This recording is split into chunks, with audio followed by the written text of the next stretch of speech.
Okay, so my little sort of research begins quite a long time ago, and I was fortunate enough to teach in Malawi back in colonial times. It was called Nyasaland. And one of the things we used to do when it was Armistice Day is take the local students down to a Commonwealth War Graves maintained cemetery in Blantyre in the south of Malawi. And it was a very beautiful and moving experience, just like when you go to the Western Front and you look at the cemeteries and the masses of graves. It's very quiet, it's very tranquil, it's very beautiful, very picturesque, a lot of time for contemplation. But something that I was left with, because we also took the students down to Zomba, where the King's African Rifles are commemorated, was that in the Blantyre Cemetery, it was, to use colonial office terms, white means European, African means native, coloured means South African Native Labour Corps, Caribbean.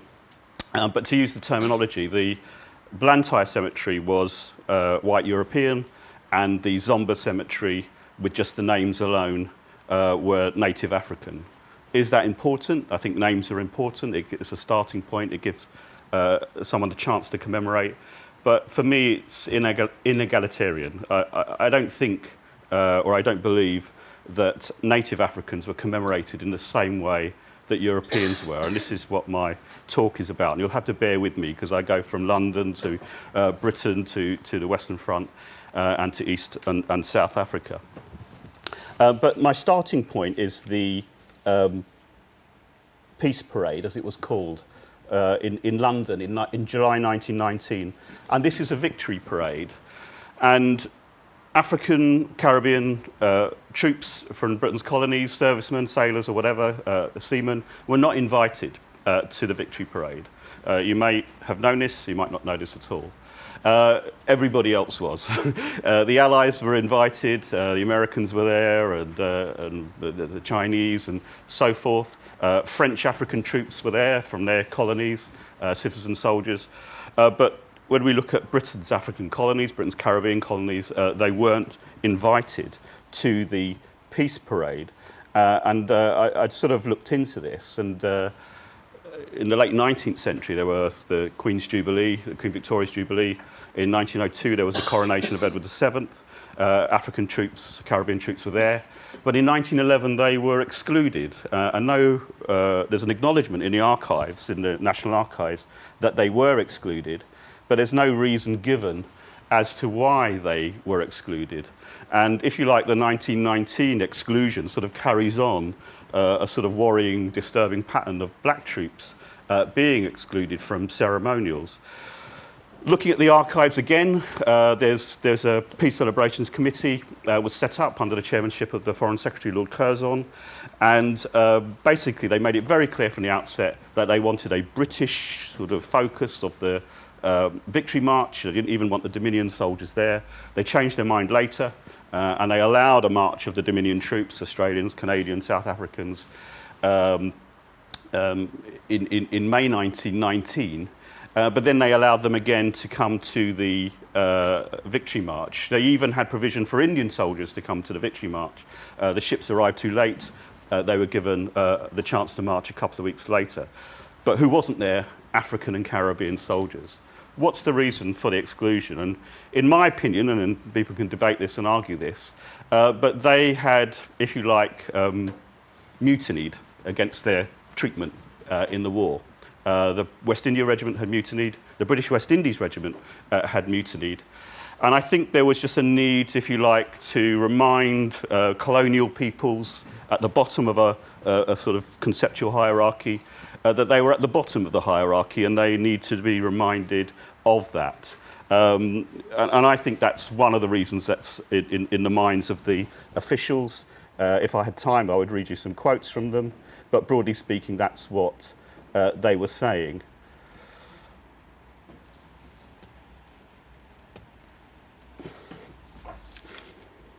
My second picture, the second slide, is of the cenotaph in the Whitehall and the tomb of the unknown warrior in London, which were both unveiled, and one was interred on the same day in the 11th of November 1920. And you may or may not know, but the cenotaph, designed by Lutyens, was designed to be an imperial monument, to be exclusive to all those from the empire who fought, served, died in the First World War. The Tomb of the Unknown Warriors is slightly different. This was a suggestion that came very late in the day, only 2 weeks before the cenotaph was due to be unveiled. And people were happy with it, the king was happy with it, the army were happy with it, but it was very clear that they wanted a British soldier to be commemorated, even though it's supposed to be an unknown warrior. And at the time, it was represented in the newspapers, by politicians, by officials, as being anyone from the British Empire. And so people from all over the world came and looked upon the unknown warrior interred in Westminster Abbey as an imperial soldier. But the place, the location that they chose the soldier from could only have been a white European soldier at that time in 1914 in the Western Front. It was made very clear by Herbert Ryle, the Dean of Westminster, that it had to be chosen from that particular area. So, you know, whether that makes a difference or not, but it's not quite as inclusive as it first might seem. Moving on to time to 1926.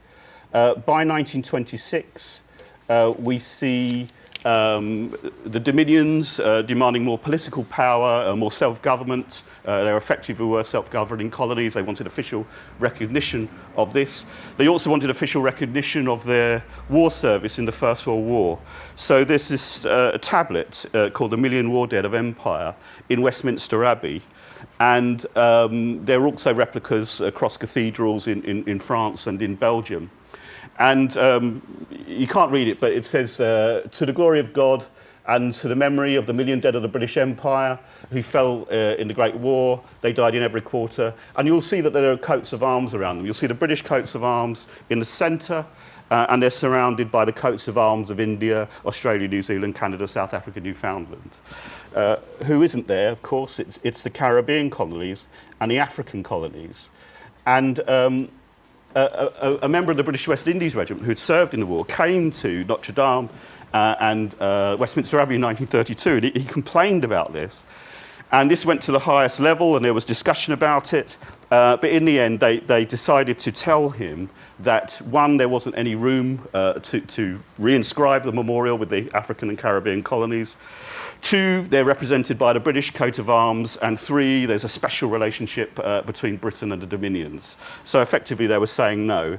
And this man, Daly, Sergeant Daly, his name was, wrote this. He said, "The fact as I see it is simply this. On a war memorial, supposedly a tribute to all those of the British Empire who fell in the war, only the Dominions are mentioned. No mention whatever is made of the loyal colonies, as if they do not constitute part of the British Empire.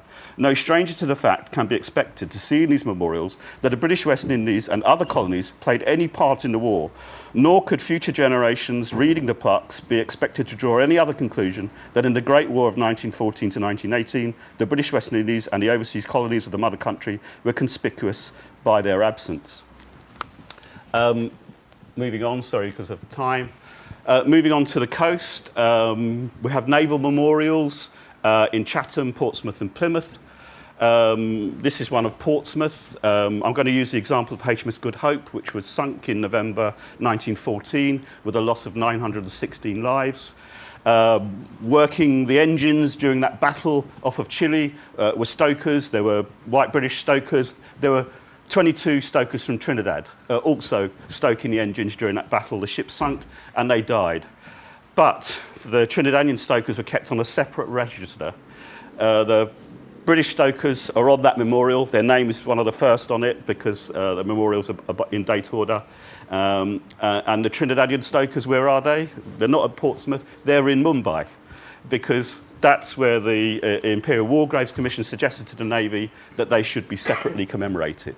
So, you know, what's in a name? You know, is this important, this spatial difference? To me, you know, it might seem nuanced, but to me, it's sort of reflective of a hierarchy.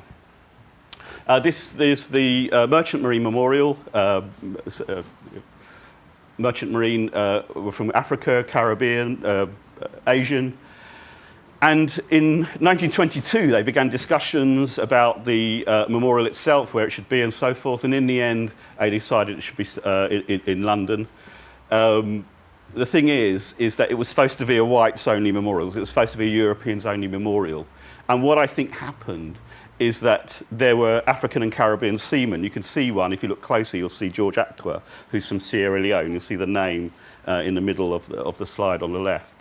There were African names, there were some Asian names, because obviously African and Asian crews served in not just the Pacific Ocean and the Indian Ocean, but also in the Atlantic Ocean. And I think what happened is they couldn't take the names out of the register. They didn't really know who was who, so they sort of remained there. So despite the fact that this was designed as a whites-only memorial, there are some African and some Asian names and some Caribbean names on it. When it came to the unveiling, everyone was invited. Guess who wasn't invited? The Caribbean, African colonies, even India wasn't invited.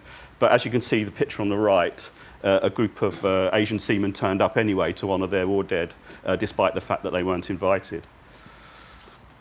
Well, you may be saying, well, you know, if you go to any cemetery such as Seaford, and you know you have the 19 British West Indies Regiment buried there, things have been commemorated. Not only have they been commemorated by name, they actually have their own individual headstones. And this is where it needs some explanation. And the explanation is that if you were considered Christian or half-caste in the language of the Imperial War Graves Commission, then you would be allowed a headstone in a cemetery alongside any other serviceman or servicewoman who died in the war. So because they're considered Christian, troops from the Caribbean, also South African Native Labour Corps, even some Chinese Labour Corps, in Britain you'll see headstones for them. I'm sure Anne will talk about the SS Mendi later on, but in Hollybrook Memorial, the names, it's a memorial to the missing, so anyone who died at sea have their names recorded on the memorial. Whoops, I'll just go back. Yeah, if we look to the right, though, of the Hollybrook Memorial, what you'll see is another 56 South African Native Labour Corps and also another 48 British West Indies regiments on the memorial.